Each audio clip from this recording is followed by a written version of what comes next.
Altos is brought to you with the kind compliments of Rituals, Coffee House and Belgrose Funeral Home.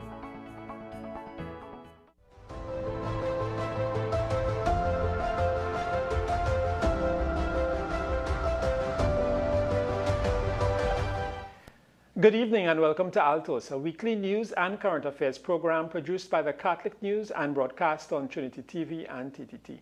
I am Raymond Sims. Our top stories this week. Venezuela is hit by two massive earthquakes. Hundreds are feared dead, rescue efforts continue, and Pope Leo sends an initial financial emergency donation. A well-known media personality and comedian gives testimony to his drug addiction as the Living Water community celebrates its 51st anniversary with a gala fundraising dinner. Baptized Roman Catholics get a lesson in their role in building the church. Monsignor Martin Sergiu praised for his selfless leadership as he celebrates 35 years of priestly ordination. And the life of Sister Ruth Montrechard celebrated as she is laid to rest. Now to our top story. The Archbishop of Caracas called for prayers and solidarity after back-to-back earthquakes struck Venezuela, killing hundreds and injuring thousands more. We ask God that we may all face this together, finding comfort in God and in solidarity and charity, Archbishop Raul Biord Castillo said in a video posted on Instagram June 25th.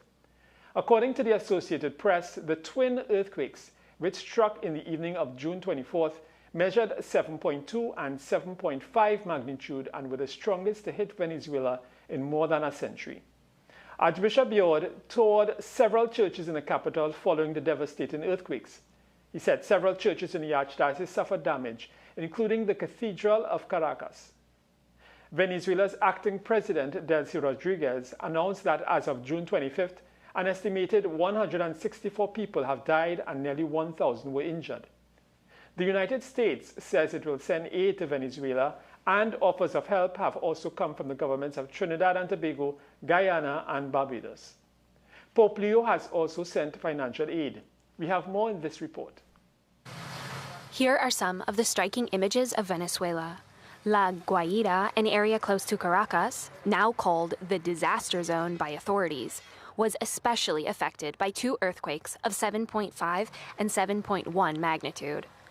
Pope Leo XIV has sent 100,000 euros via the Office of Papal Charities, in the face of thousands affected, of whom 164 are deceased. The funds were donated to the church leaders of the country. Many religious locations have also been affected, which can be seen in this church where, moments after the quakes, people suffered intensely. The parishioners even had to leave the building for fear of collapse. This church in the state of Miranda is another example. See how some areas have remained after the quakes. And the Antilles Episcopal Conference has extended prayers and solidarity to the people of Venezuela. The Living Water community is now in its 51st day of operation and has over the many years helped not just those in need of food and shelter, but provided a safe space for drug addicts through the New Life Ministries. As the community hosted its fundraising gala at the Hilton Trinidad on Saturday, June 20th, attendees heard from a well-known media personality and comedian who gave his personal testimony about his journey to overcome addiction. Roger Sant has more in this report. Co-founder of the Living Water community, Rhonda Mingo, recounted the birth of the community. 51 years ago, I had an experience in one evening, and I heard the Lord's call to say to me very loud, and during this experience, I call you to love and to show the world how to love. The rest is history. She left her job and began the work that God had called her to. Over the years, the community has moved from just feeding the poor, now providing hospice care and helping drug addicts through New Life Ministries. Giving testimony, comedian and media personality Errol Fabian told of his own personal struggle with addiction. I could not stay sober for more than 3 hours. It was part of any meetings I hated before I went to rehab. Clean time. And I was Errol. I 3 hours clean for about 6 months. Today, I'm proud to stand here and tell you I'm still 3 hours clean, plus 20 days, plus 3 months, plus 38 years. And I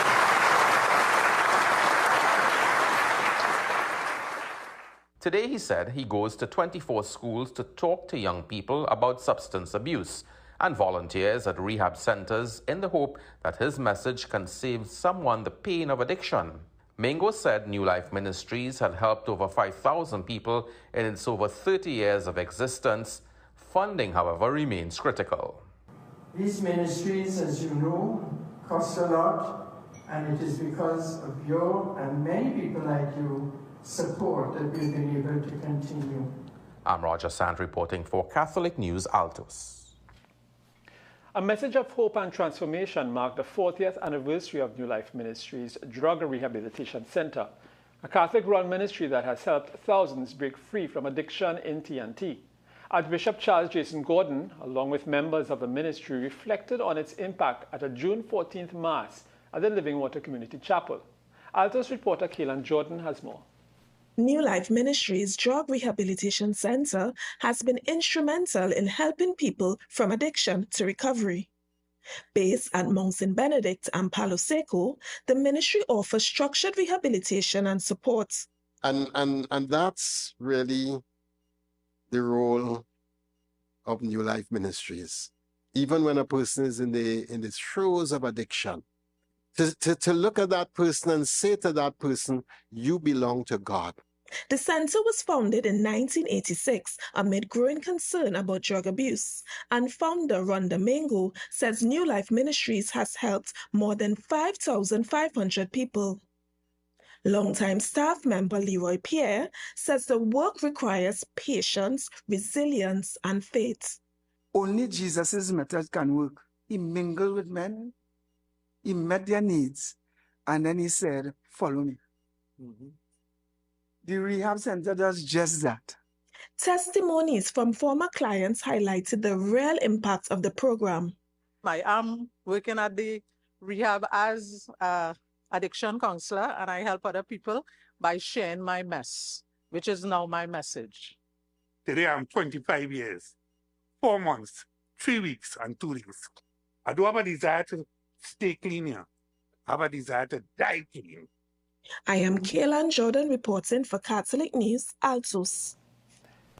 There's a misconception that stewardship is about money, but attendees at the Catholic Religious Education Development Institute CREDI Leadership Conference held on Labor Day, June 19th, heard baptized Catholics are called to active participation and leadership as missionary disciples. Lara Pickford Gordon was at the conference and has more in this report.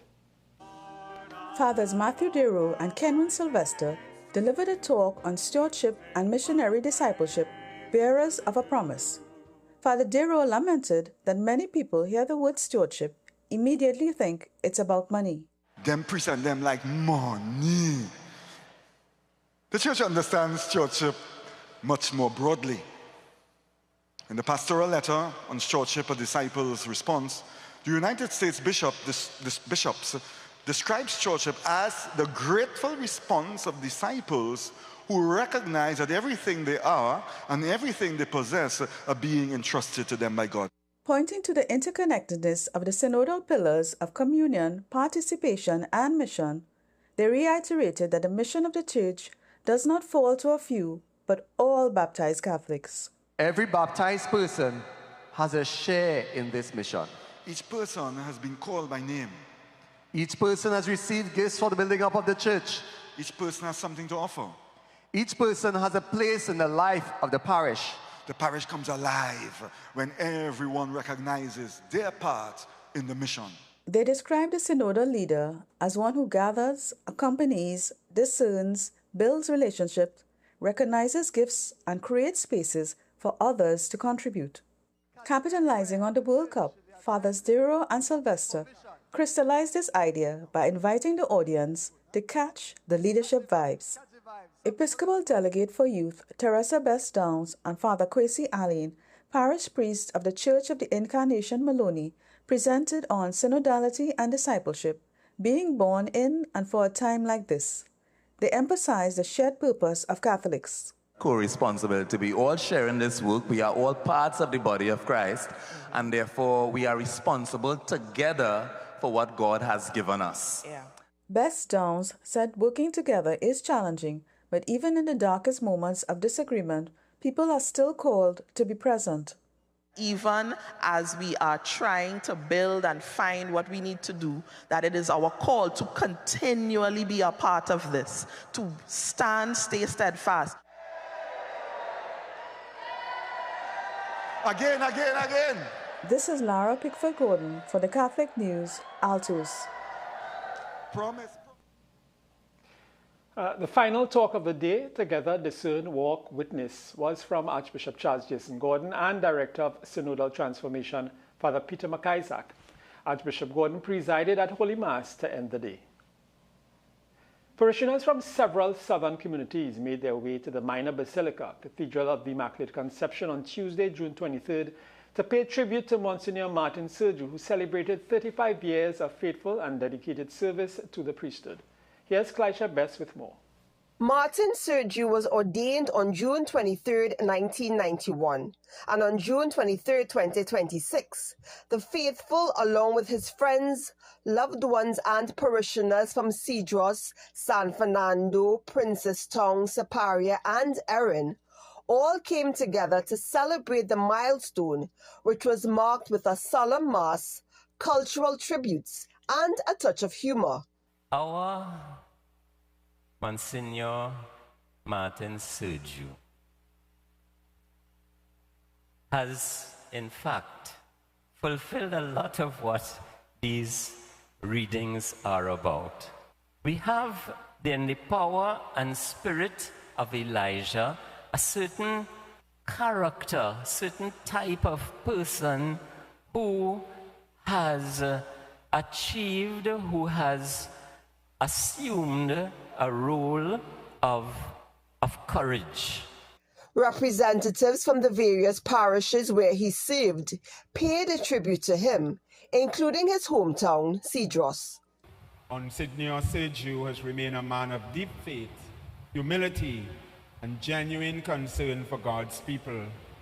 His example reminds us that true greatness is found not in titles or positions, but in selfless service. Monsignor Sergiu expressed his gratitude, thanking God for being so marvelously good to him. A philosopher once said, gratitude is the least of the virtues, but ingratitude is the worst of vices. I stand here with an overwhelming sense of gratitude. The celebration reflected Monsignor Sergiu's heritage with lighted dias, a sitar performance, and an Indian dance. I am Clisha Best for Catholic News, Altos. And 37 years as a Roman Catholic priest. That's the anniversary of ordination celebrated by Father Trevor Nathasingh last week. His anniversary was celebrated on Labor Day, June 19th, at his parish of St. Paul's the Apostle in Couva with praise and worship and Mass. Hundreds of parishioners and those from various parishes where he served previously attended the Mass to praise God for his life and service. Father Trevor, known for his vibrant and charismatic style of worship, was ordained on June 18, 1989. His birthday on June 22nd was also commemorated. We congratulate Father Trevor and all clergy celebrating their anniversaries. Trainees from Serval centers across the country had a holiday on Monday, June 22nd, in honor of Serval founder Father Gerard Jerry Pantin, who died on June 23, 2014, at the age of 85. Last week, Serval centers across the country had activities and displays to share about Serval's history and the legacy Father Pantin left. Lara Pickford-Gordon reports. Father Gerard Pantin founded Serval Service Volunteered for All in 1970 in response to the outcry during the Black Power uprising. His efforts and that of Sister Ruth Montresard, former Serval chairperson who died on June 14th, were highlighted in a display at Serval's head office, Pembroke Street, Port of Spain, on June 17th and 18th. Serval Executive Officer Ian Gomes said it was the first time it was done at this location, but several centers do various activities annually. We encourage each center to do an activity that brings the remembrance of Father Pantin to not only the staff, not only to our students, but also to the wider public.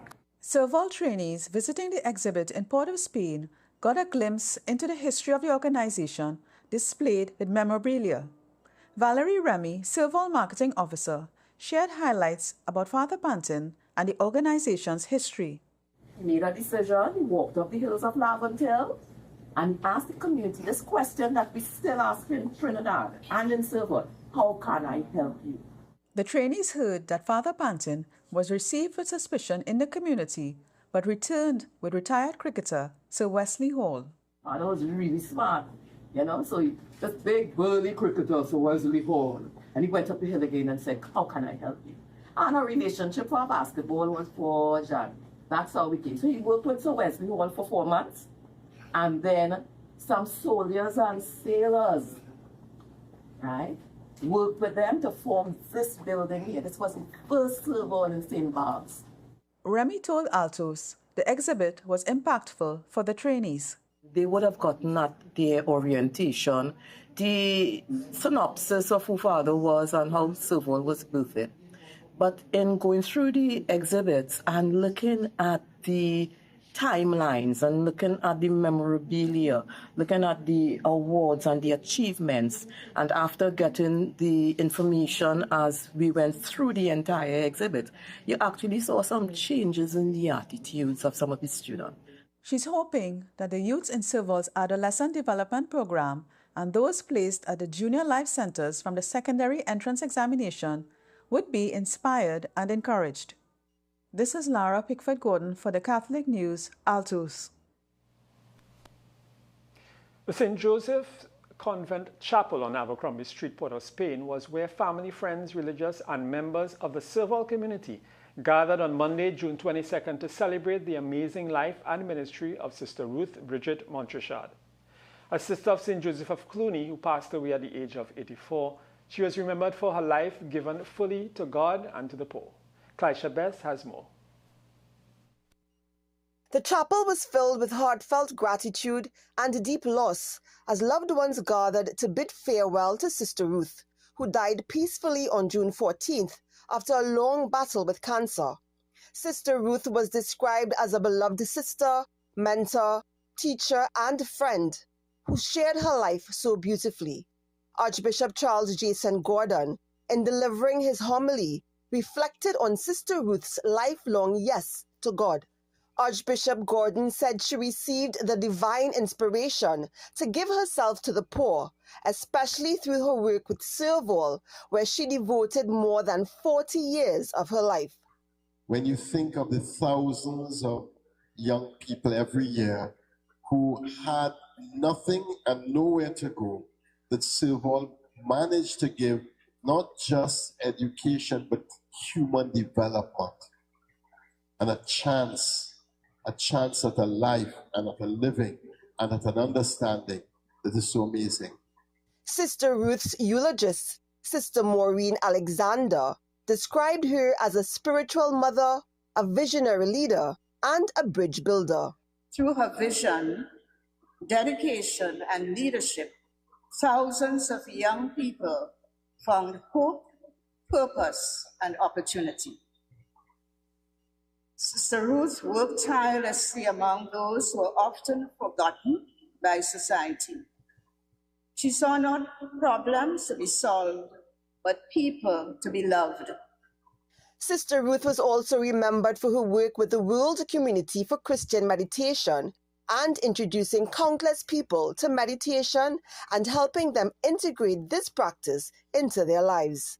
I am Clisha Best for Catholic News, Altos.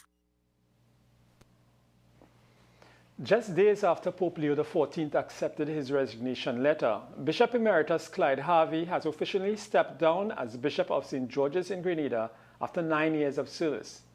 In a farewell message shared on the Antilles Episcopal Conference's Facebook page, the outgoing bishop reflected on his time in office and expressed gratitude to the faithful. Altos reporter Kaylan Jordan has more.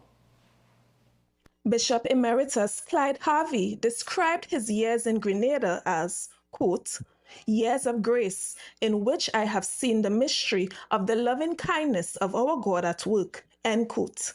He thanked the clergy, religious, and lay faithful for their generosity, giving special mention to Vicar General Father Carl Haynes for his, quote, solid support and friendship, end quote. The outgoing bishop also praised priests who remained faithful through, quote, poverty, COVID, and storms, end quote. Reflecting on the people of Grenada, Carriacou, and Petit Martinique, Bishop Harvey said, quote, I have grown to love you much, end quote, adding that their witness tested his motto of, quote, loving kindness, end quote. In his message, Bishop Harvey said, quote, I may not be able to sing, O Grenada, land of my birth, but I will always sing, O Grenada, land that I love, end quote. He also asked for forgiveness and prayers from the faithful. I am Kaylan Jordan reporting for Catholic News, Altos. And we're heading to a break right now. Enjoy our Catholic trivia, and we'll see you in a moment.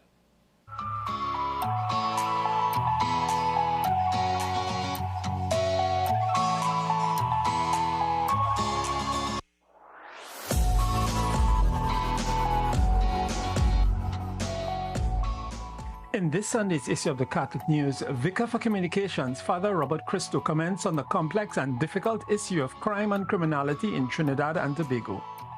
Family life and the descent of the Kerygma is in the Archbishop's weekly column, Conversations with Archbishop J. And read the third installment of our Youth and Young Adult supplement, Made for More. Here are the clergy anniversaries for the coming week.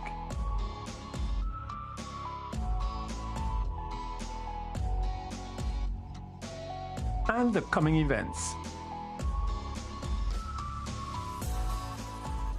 I'm Raymond Sims, editor of the Catholic News.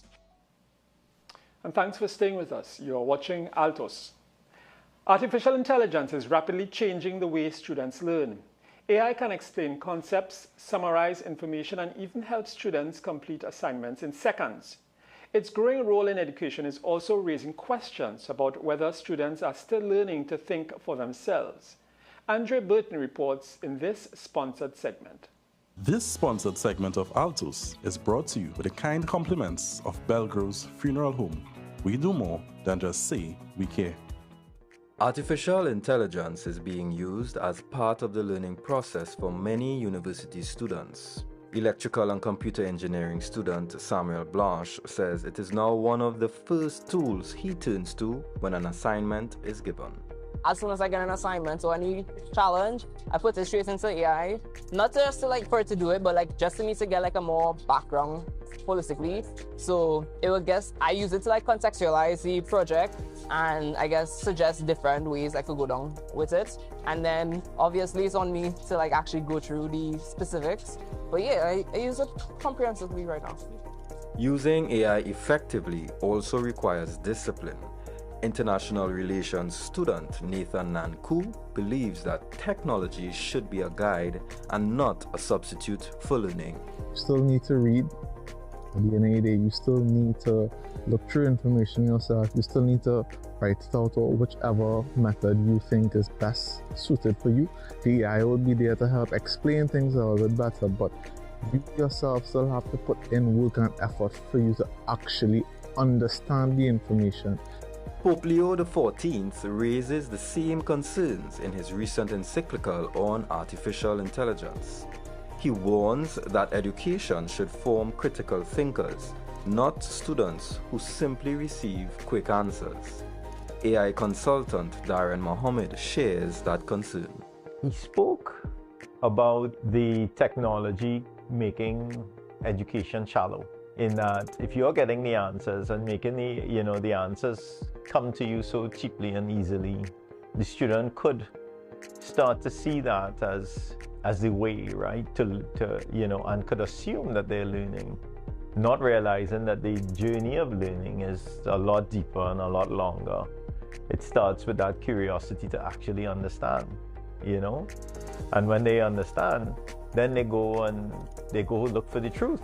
And in looking for the truth, that's where you learn. The conversation is no longer just about whether students should use AI. It also needs to be about teaching them how to use it responsibly. Samuel Blanche believes AI should never replace the human element of education. True education is where you learn our social skills and how to relate in life, okay? I mean, education, we use it to apply in real life. So for many students, like, they wouldn't understand a specific topic if it wasn't for that one specific teacher who had that, you know, that thing about them that made it so memorable, right? So that memories and like the humanity aspect, AI could never replace that. Pope Leo XIV sums it up when he cautions that artificial intelligence should help students learn, but never do their thinking for them. I am Andre Burton for Catholic News, Altos. This sponsored segment of Altos was brought to you with the kind compliments of Belgrove's Funeral Home. We do more than just say we care. And speaking of Pope Leo was the guest of honor this past week of the United Nations World Food Programme. The Holy Father used the opportunity to criticize the system, saying it produces problems it is then forced to correct. We have more in this report. The UN World Food Programme is the largest humanitarian organisation in existence. Worldwide, 318 million people suffer from acute hunger, and famine threatens 1.9 million. Pope Leo XIV was the guest of honour at the annual meeting and travelled to the headquarters. Upon his arrival, he was greeted by children from different parts of the world. Hola desde Peru. Pope Leo described how hunger generates a butterfly effect that causes many other inequalities. More than merely a humanitarian concern, hunger erodes social cohesion, heightens the risk of conflict, and fuels forced migration. Moreover, it undermines the capacity of states and societies to build resilient institutions, provide effective education, and foster sustainable economic development. The Pope's criticism was a direct blow to the structural system, which produces problems that must later be resolved. What configuration of the global order is capable of producing, reproducing, and at times normalizing such conditions? And the World Cup is in full swing, and there have been surprises as the big guns have been challenged. Loyal fans are showing love for their teams. The pace picks up this Sunday as the knockout round begins. Catholic News Altos got a few clergy and seminarians on their picks at the June 19th Leadership Conference at the Center of Excellence. I am supporting my home country, Ghana Black Star, and I wish them well. I think this is our first time in the World Cup, and I wish them very well. Just a couple of days ago, we won to Panama, and I was thrilled. Brazil is the greatest football team in the entire world, and if you disagree with that, God will judge you. So Brazil now is not what it was, but I am still Brazil is the team that made me love football, so I can't depart from that. I support England, the Three Lions. I'm just inspired by the play, by the young players, Saka, Bellingham, Kane. I find they're really good players. I've always liked Spain from back in the day, back in their style of play. And that's why I changed this football conversation to basketball. That's how I became a fan of Golden State Warriors, because of the same type of play. And I liken that play to how we should be as church.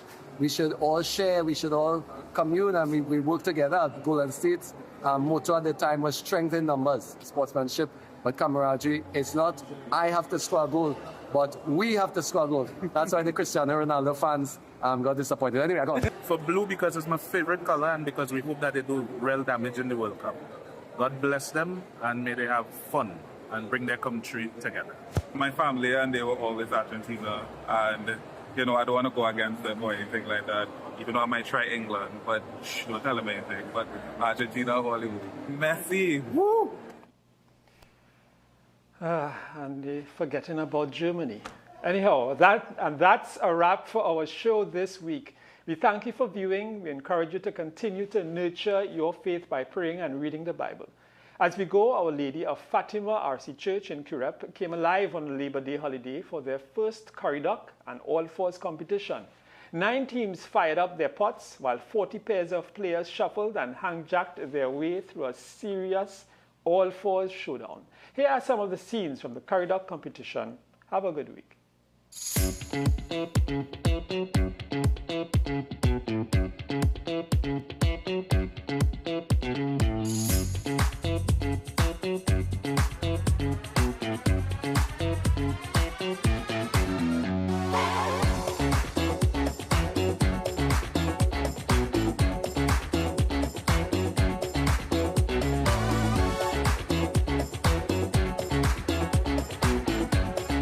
Altos was brought to you with the kind compliments of Rituals Coffee House and Belgrose Funeral Home. We do more than just say we care.